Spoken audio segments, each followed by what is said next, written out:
Have you ever felt something inside you that didn't make sense, but wouldn't go away?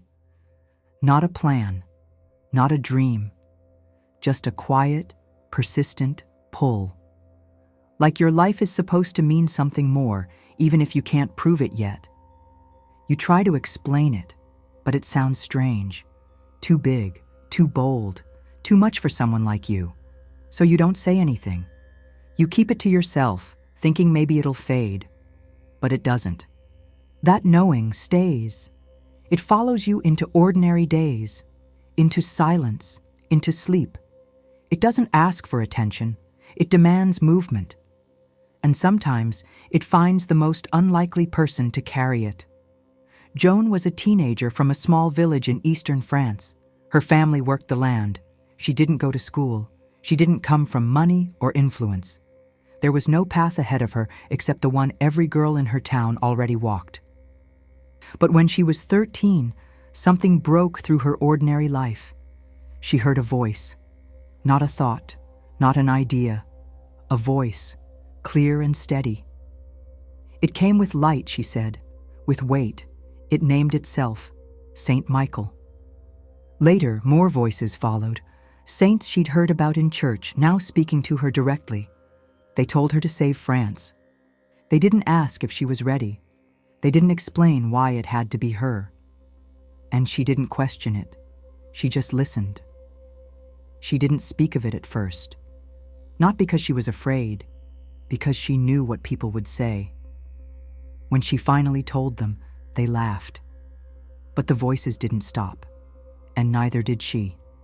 This is how it begins, not with certainty, but with a girl who chose to follow the one thing that felt true, even when no one else did. Chapter 1. The Call, the moment she heard herself. Joan's childhood was not unusual. She lived in Domremy, a village pressed against farmland and forest, where people believed more in weather and survival than in destiny. Her days were filled with labor, fetching water, tending animals, kneading bread beside her mother. No one taught her to read. No one expected her to lead. She learned prayers by ear and the rest by observation. The war was a shadow. It had gone on for so long that most people had stopped calling it war. It was just the world. France was in pieces. The English had taken towns. The crown was contested. People feared both armies, no matter which flag they carried. Soldiers didn't ask who you supported. They took what they wanted and left the rest burning. In the middle of this, at 13, Joan began to feel something shift. It didn't come with thunder. It came on an ordinary afternoon while she stood in her family's garden. The air stilled, the light bent, and then something like presence, a voice, but not external. It didn't echo. It filled her. It said she would help save France. She didn't run. She didn't speak. She listened, completely still. When it ended, she was left with one thing, a knowing she couldn't unhear. The voice came again. Then others, saints she knew from church, now speaking directly. They told her what was to come.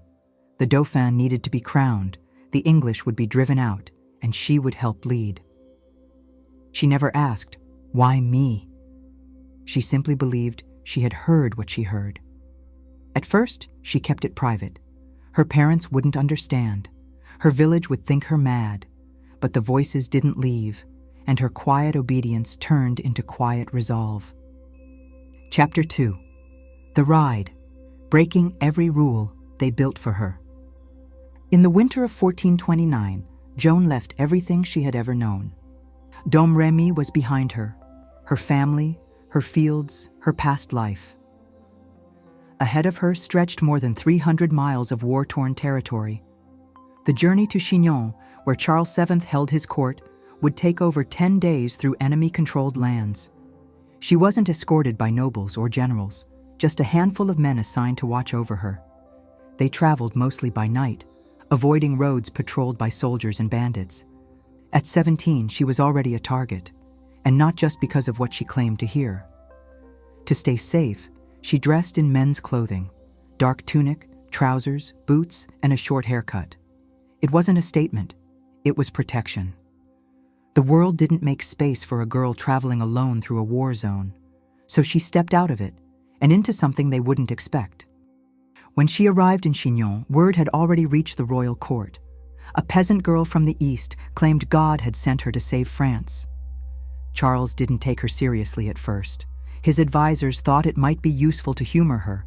Let her speak, they said, then quietly send her home.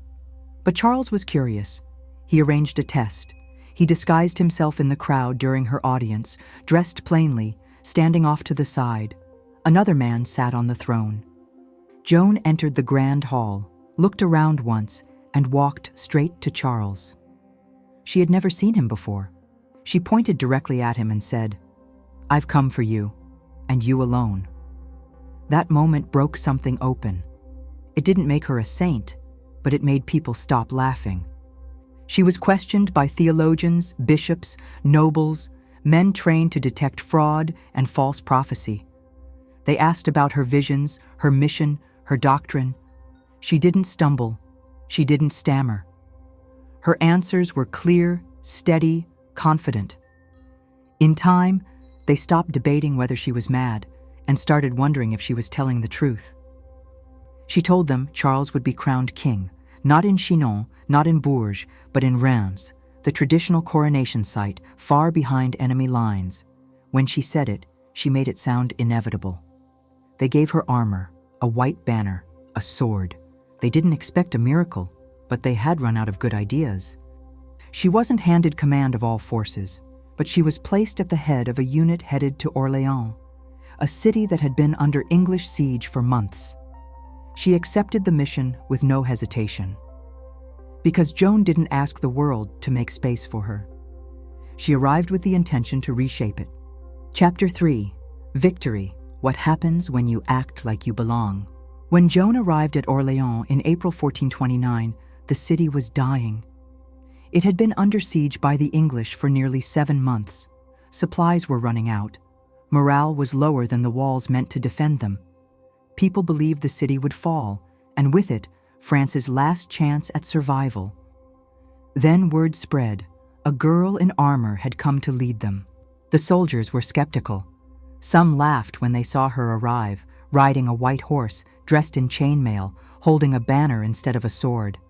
They had seen men with titles fail. How could a 17-year-old peasant succeed? But Joan didn't act uncertain. She moved through the camps as if she belonged there. She listened to the captains, but she also gave orders. She told them where to strike, when to push, when to hold. She insisted the men confess their sins before battle. She demanded discipline, and somehow they followed. Over the course of just 9 days, Joan turned the siege. She led multiple charges, often placing herself at the front. During one assault, an English arrow pierced her shoulder. She fell back, bleeding. Her men faltered. Then, hours later, she returned, wounded, in pain, raising her banner high. That was the moment everything shifted. The French forces surged. The English retreated. On May 8, 1429, the siege of Orléans was lifted. Joan had done what months of generals and strategies could not. She didn't just win the battle, she redefined belief. Soldiers who once mocked her now kissed the hem of her banner. Civilians cheered her name in the streets. The people began calling her La Pucelle, the maid, a girl sent by God, a sign that maybe France wasn't finished after all. Charles VII, still hesitant, watched all of this unfold. But Joan didn't wait for more approval. She turned to him and said, "It's time. Time to march north, time to reclaim Reims, time to crown a king." Reims was far inside enemy territory. Getting there meant crossing through war zones and fortified cities. No one thought it possible. Not in that state. Not that quickly. Joan didn't argue.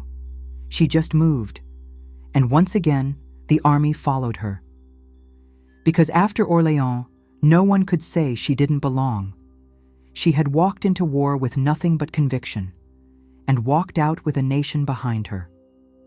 Chapter 4. The price of power. The betrayal. By July 1429, Joan had done what no one thought possible. She led Charles VII through enemy territory. Cities surrendered just at the sight of her banner. When they reached Reims, the gates opened without a fight. The Dauphin entered the cathedral not as a claimant, but as a king. She stood beside him during the coronation, holding her banner. The same girl who had walked into his court months earlier with nothing but a voice in her chest now stood in triumph. The crown was on his head because she said it would be. But victory is not the same as safety. Joan believed her mission wasn't finished. The war wasn't over. Paris was still under English control. She urged Charles to press on, take back the capital, end the fighting for good. He hesitated. Now that he was king, Charles had less to gain and everything to lose. Some of his advisors viewed Joan as dangerous, useful in wartime, unpredictable in peace. They wanted diplomacy. She wanted action. She spoke with the same fire she always had, but it began to feel inconvenient. Still, she led a march toward Paris. It failed, wounded again, forced to retreat. And this time, there was no rescue plan. In the spring of 1430, while defending a small town near Compiègne, Joan was thrown from her horse and captured by Burgundian troops, French allies of the English. She was taken prisoner. For months, she was held while the English negotiated to buy her. They didn't want to simply remove her from battle. They wanted to destroy her image, break the myth, humiliate the girl who had dared to lead. And Charles? He did nothing. He didn't negotiate. He didn't offer a ransom. He didn't send for her. The girl who had given him his crown was left alone in a dark stone cell. The betrayal wasn't just political. It was personal. She had delivered on everything she promised. But once she became inconvenient, once her power no longer served the crown, she was abandoned by the very man she helped rise. Joan wasn't just captured by the enemy. She was forgotten by the people she saved. And that silence would echo louder than any battle cry. Chapter 5. The Fire, but Never the End. They put her on trial in Rouen in early 1431. She was 18. The English wanted more than punishment. They wanted erasure. They knew Joan wasn't just a soldier, she was a symbol. And symbols are dangerous when they inspire loyalty beyond fear. She stood accused of heresy, of witchcraft, of dressing like a man. But those were only the surface charges. What they were really punishing was audacity. Her refusal to be silent, her refusal to step back into the place the world had built for her. For months, they interrogated her. Not in a fair court, but in a stacked tribunal of political enemies and biased clergy. She was denied legal counsel, questioned for hours on end, isolated, starved, threatened. Still, she answered clearly. She didn't flinch. When they asked about her voices, she spoke of Saint Michael and Saint Catherine as calmly as if recounting a conversation with a neighbor. They tried to catch her in contradiction. She didn't give them one. They told her to recant, to admit she was wrong. She refused. For a brief moment, under pressure, Joan signed a confession, out of exhaustion, fear, and the hope of mercy.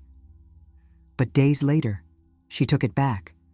She said she had spoken falsely, that her voices were real, and she would rather die than betray them. So they sentenced her to burn. On May 30th, 1431, they led her into the marketplace. They dressed her in a simple robe. They tied her to a wooden stake. She asked for a cross, and a priest held one high so she could see it above the flames. She did not beg. She did not scream.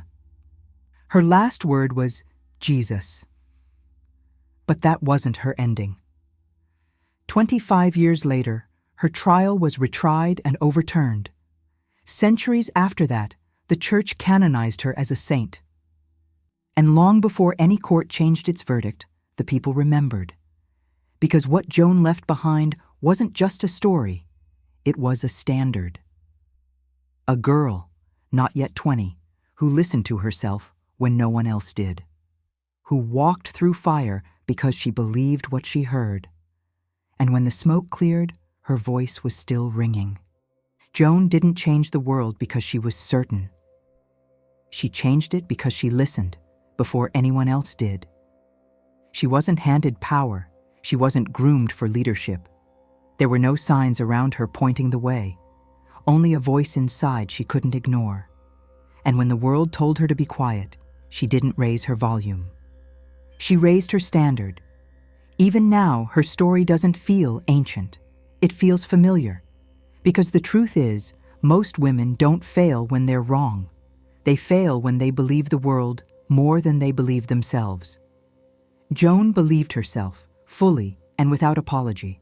And for that, she was laughed at, then followed, then feared, then betrayed. That's how it often goes.